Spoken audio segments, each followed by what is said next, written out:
فروکین جنگی لناوا شنگاله دا روزانه ارمانجت خواه بگدینن. سوپا سالاره هزین پیشمرگی لناف شنگاله دا برسوا و بسیاره دا کبوچی اوسیلی واین پیشمرگین مشترک لناف شنگاله دا آلوگوریب جهوان هاده کرن. سبب گوهرتنا هزا احتمال هیا اف وضع شنگاله دا فرق بیشوان جهه دیتر.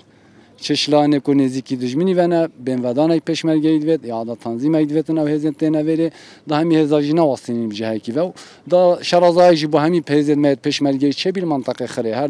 هر دان و ربیع و شنگار و سنون و خاناسور و باره و منطقه خره هر پتر بو وی سببیه که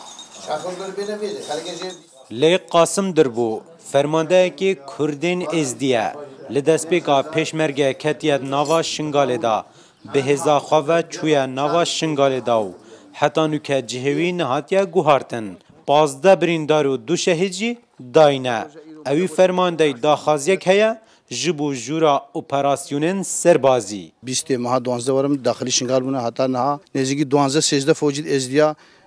راتب کردن حتی نه گفتن مت به راتب کردن و هم کردن آمر فوج و کردن از بیشتر دور حساب 40 سریجی چه کردن هر سری که 65 و قالك جل نهال مال پالداین الکمپا و شمال وان بروانجی ماتول کردن پیشمرگی و کردن نظامی وکما کردن بروانجی بینن هنگا دینا گابارا هنگا دینا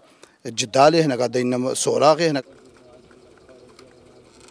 او 5000 کردین ازدی ین بفرمی بوینه پیشمرگه جبو پاراستنا شنگاله و دورت وینه و پیشبینی تده کرن اف جماره زیده تر لی بهید. نزی 5 ماهایه اف هزا کردین ازدی نوا شنگاله دا ید جه گیرن و روزانه شرید کن. وکو اود بیجن. حتی نوکه مگلیش کسی ند کر. لی پشتی 5000 کردین ازدی بفرمی بوینه پیشمرگه سرپ وزارتا پیشمرگه کردستانه و نهاد درفت یا وکریه که اوجی بجدار به نوا شر شنگاله دا. کاروان علی روداو شنگال